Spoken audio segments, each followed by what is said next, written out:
بسم الله الرحمن الرحيم والسلام عليكم ورحمة الله وبركاته كلنتو وعنا وناكسن dhegeysan ladalahantiba meel kasta iyo goob kasta oo naga dhegeysanaysan si kasta oo dhegeysanaysan studio midnimada kan nagala socotaan dhegeystayaal ladalahantiba goob kasta iyo si kasta oo nagala socotaanba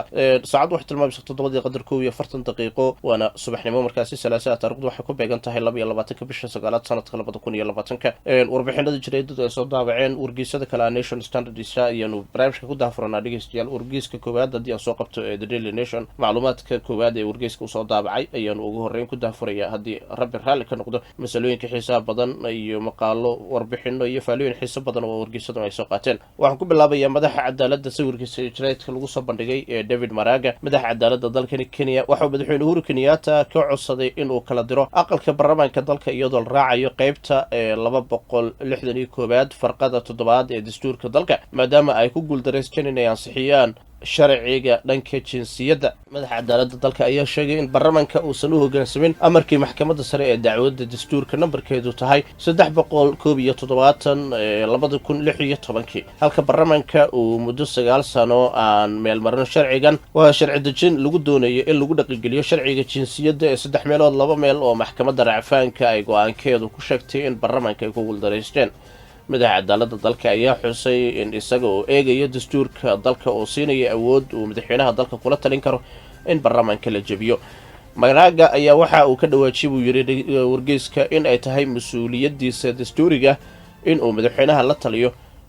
haatan isla markaana uu leeyahay sida ku xusan wargeyskan gacanteeda ku jira The Daily Nation isla markaana uu kala hadlo arrimo dhowr ah oo ku saabsan sharciga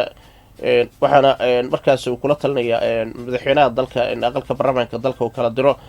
waxa uu madaxa cadaaladda dalka dacwad ku saabsan in baarlamaanka la kala diro u soo gudbiyay ururka qareenada dalka LSK xildhibaankii hore ee galbeedka Marakwet David Sudi Mrs Margaret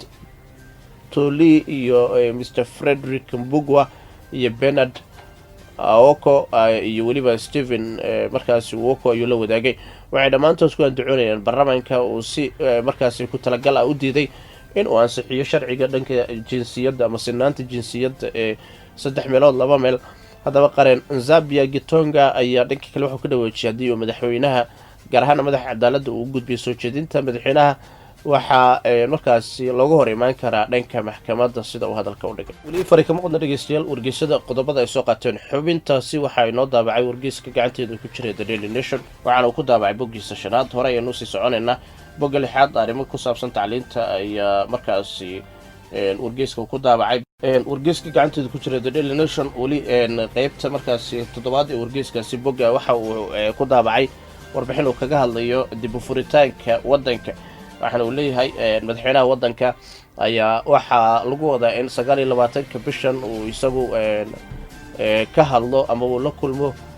isla markaana khudbad madaxweyne uu isagu uga hadli doono xaaladaha COVID-19 iyo qaadida xayiraadda dalka waxa uu jeedin doonaa salaasada oo ku beegan 29 bisha September sanadka 2020 madaxweynaha ayaa lagu wadaa in waddanka uu markaasi xayiraadda ka qaado xilli muddo 6 bilood waddankani Kenya dhaqaalihiisa uu go'doon ku jiray jaraa'idka ayaana soo qaatay warbixintaasi wargeysada qodobada ay soo daabaceen ayaan wali bartamaha kaga jirnaa dhageystayaal gaar ahaan bogagan kala duwan ee wargeysadu intooda badan ay saaka ku faahfaahinayaan warbixinada waddanka bogga lixaad wargeyska waxa uu ka hadlayaa waxbarashada waxaana uu leeyahay dawladda ay meesha ka saartay walaac ay Kenyaanka ka qabaan ee ah in la musuqmaasuqo lacag dhan 1.9 bilyan oo shilinka dalka oo loogu talagalay in ardayda iskoolada lagu soo iibiyo kuraas ka hor inta aan dib loo furin goobaha waxbarashada wasiirka wasaaradda waxbarashada waddanka ayaa wacad ku maray in isha ay ku hayn doonaan shilin kasta oo ku baxayo soo iibsashada kuraas oo tiro dhan 650,000 gaaraya bogaha waxa uu intaa ku daray in qiimeyn kadib kuraasta dugsiyada sare ay dawladdu ku soo iibsan doonto 308 waa 3,800 halka kuwa kale dugsiyada hoose lagu soo iibin doona 250 waa 2,500 waxaana qiimeyn markaasi doona Kenyaanka joogkaaliga ka shaqeeyo hadalkan ay imaanaya xilli la sala dhaxmaray lacagta kuraasta lagu soo iibinayo ay u badan tahay in loo dhaco waa sidii dhaqaalaha lagu talagalay COVID-19 gaar ahaan waaxid qaybisada weynka ee KEMSA macluumaadka dhanka waxbarashada macallimiinta dugsiyada hoose dhexe waliba kuwa sare ayaa lagu amray in ay dib ugu laabtaan iskoolada inta u dhaxayso laga bilaabo shalay oo taariikhdu ku beeganeed 21 bisha Sebtembar ilaa isniinta dambe oo ku beegan 28 bisha Sebtembar. madaxa fulinta ee guddiga dawladda u qaabilsan barayaasha ee TSC Macharia waxa ay talaabadan ku micnaysay qorshaha loogu diyaargaroobayo uu yiri wargeyska suurtagalnimada in goobaha waxbarashada bisha soo socota la furo. waxay xusteen macallimiinta looga fadhiyo in ay ka sii baarandegaan sidii waqtigii lumay dib loo kabi lahaa si ardayda markaasi sanadkan ay sameyn lahaa ama u fariisan lahaa imtixaanada shahaadiga ee KCPE-da iyo KCSE-da ay usii diyaargaroobaan. geeska kalena wasiirka wasaaradda waxbarashada waddanka waxaa carab ku dhuftay in madaxweynaha waddanka isbuucan gudihiisa shaacin doono xilliga rasmiga ee dib loo furayo xarumaha waxbarashada oo la xiray bishii Maarso. Magoha wax meesha ka saaray warar ay qorayaan qaar ka mid ah wargeysada dalka oo sheegay in iskuulada la furi doono 19 bishan taa beddelkeeda waxaa hoosta ka xariiqay inay dib u eegis ku sameyn doonaan warbixin loo soo gudbiyo si la isugu raaco goorta la furayo iskoolada. isla wargeyska gacanteeda ku jira The Daily Nation ayaan dib ugu noqonayaa madaxweynaha waddanka ayaa mar kale waxa uu durjiyey xilliga waxa uu markaasi muddo kordhin kale oo kooban uu ku sameeyey bandowga xilliga habeenkii ilaa iyo isniinta dambe xilligaasi oo madaxweynaha uu hadli doono. bayaan uu soo saaray madaxa adeega bulshada Joseph Kinwa ayaa lagu sheegay in sidoo kale shirka looga areysan doono arrimaha cudurka COVID-19 kaasi oo uu shirgudoomi doono madaxweynaha dalka uu dhici doono isbuuca dambe. madaxweynaha ayaa maalinta salaasada isbuuca dambe shacabka la hadli doona si uu uga warbixiyo xaaladda corona iyo sidoo kale cudurkan safmareenka ilaa hadda guulaha laga gaaray. Joseph Kinwa waxa uu sheegay in markaasi shirkan dhici doono waa shirweynaha qaran arrimaha cudurka COVID-19 ee dhici doona isniinta dambe looga areysan doono dadaalka dawladda ee xakameynta cudurka safmareenka ee coronavirus iyo guulihii laga gaaray xakameyntiisa. madaxa adeega bulshada Joseph Kinwa waxa uu sheegay in kulankaasi sidoo kale looga areysan doono sidii shacabka loogu diyaarin lahaa xaalad si caadi ah oo loola noolaado cudurka corona. waxa uu 26 bishii Agoosto muddo 30 bari ku daray bandowga dalka saaran si loo xakameeyo cudurka corona. madaxweynaha ayaa maalintaas sidoo kale amray in gebi ahaanba la xiro baararka iyo goobaha lagu cabeeyo waxaase muddada baqaayadaha la xirayo oo durjiyey isagoo ka dhigay 8 fiidnimo. waxaa isku soo wada duuba toddobaadkan ayuu arrintaas oo idil dib u eegis ku sameyn doona. waxaa loo badinayaa in madaxweynaha tallaabooyin wanaagsan in uu ka dhawaaqi doono oo xal ugu raadinayo burburka dhaqaalaha soo gaaray isla markaana Kenyaanka noloshooda caadiga dib loogu celin doono.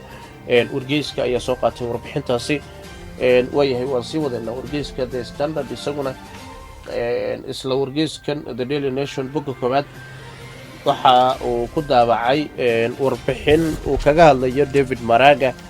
iyo talaabadan uu madaxweynaha u soo jeediyay oo ah in baarlamaanka la jabiyo. warbixintaasi wargeyska Nation ayaa si lamid ah sida The Standard uu isagu u faahfaahiyey boggaasi kaga qoray. waanu kasii gudbaynaa bogagga kale. waxaa dib loo dhigay maxkamadeynta gabanaha countiga Migori Okoth Obado iyo eedeysanayaasha kale oo dhan 10 kuwa oo dhammaantood lagu haysto falal musuqmaasuq. maxkamadeynta Obado iyo eedeysanayaashan ayaa la filayaa in ay dhacdo taariikhda marka ay tahay 7 bisha Oktoobar ee sanadkan gudihiisa. haddaba maxkamadeyntan ayaa dib loo dhigay kadib markii kooxda difaac ay sheegeen in aysan helin dokumenti ay u baahan yihiin. dhinaca kale Okoth Obado waa dhanka kale neerahada maxkamadda waxa ay dib u dhigtay dhageysiga dacwadda musuqmaasuqa ee lagu haysto gabanaha countigaasi Moses Lenol Kulal. gabanaha countiga Samburu Moses Lenol Kulal oo loo haysto musuqmaasuq musuqid markaasi lacago gaaraya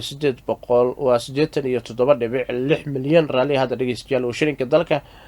oo dhageysiga kiiskan waxa qabsoomi doona baa la yiri taariikhdu markay tahay 26 bisha Janaayo sanadka soo socda ee 2021. waayahay wargeyska The Standard saaka wuxuu leeyahay ardayda iskuulada oo lagu wado in 5 bisha Oktoobar ay dib ugu laabtaan dugsiyada waddanka. macallimiintu waxay iskuulada ku laabteen maalinimadii shalay wasaaradda waxbarashadu ay ku amartay in sidoo ugu dhaqsiya badan ay iska xadiriyaan goobaha waxbarashada. waayahay bogga 8 ilaa 9 ayaa looga hadlaya arrintaasi. wargeyska The Standard waxa uu leeyahay ururka macallimiinta oo waa kubeet oo waalidiinta ugu baaqay inay u diyaar garoobaan dib u furka goobaha waxbarashada. ururka macallimiinta ee kubeet ayaa ugu baaqay waalidiinta inay u diyaar garoobaan iskoolada oo la furayo ka hor bisha janaayo sanadka 2021. xogayaha guud ee ururkan waxa uu ku booriyay dowladda in ay ka fiirsato xilligan goobaha waxbarashadu ay furayso, gaar ahaan dugsiyada hoose dhexe iyo kuwa sare ka hor inta aysan iskuulada dib u furin bisha Oktoobar. waxa uu dhanka kale oo markaasi mas'uulkan oo kamid ah waa Missouri oo isagu kamid ah guddiga uu wasiirka wasaaradda waxbarashada waddanka oo magacaabay arrimaha indhaynta arrimaha waxbarashada, gaar ahaan dib u furka goobaha waxbarashada ayaa warbixintooda shalay ku wareejiyay wasiirka. waxa uu sidoo kale hoosta ka xariiqay sidoo kale lagu saleynayo kiisaska corona oo yaraaday in wasaaradda waxbarashadu ay dib uga fiirsato go'aankeedii hore ee ahaa in dugsiyada dib loo furayo bisha Janaayo ee sanadkan. horaantii bishii Luulyo ee sanadkan ay ahayd markii wasiirka wasaaradda waxbarashada waddanka uu sheegay in la kansalay sanad dugsiyeedka 2020. waxa uu dhanka kale dowladda ugu yeeray in ay taageerto dugsiyada sida gaarka loo leeyahay maadaama saameyn xoogan ay kasoo gaadhay cudurka corona. wahagaag dhegeystayaal, guud ahaan waxaa halkaa kusoo gabagabeynaya barnaamijka falanqaynta wargeysyada. waxaad kala socoteen raadiyaha midnimo bidaynta bulshada. waxaanu barnaamijka ku lafagureynay wargeysyada kale ah The Standard iyo The Daily Nation, qodobada ay soo daabaceen. tani ismaqalkeena xigeynta aynu barnaamijka la mid ah maalinka berri dib dambe hawada ugu wada kulmi doono. waxaanu idinkaga tegaynaa sidaa iyo nabadgelyo.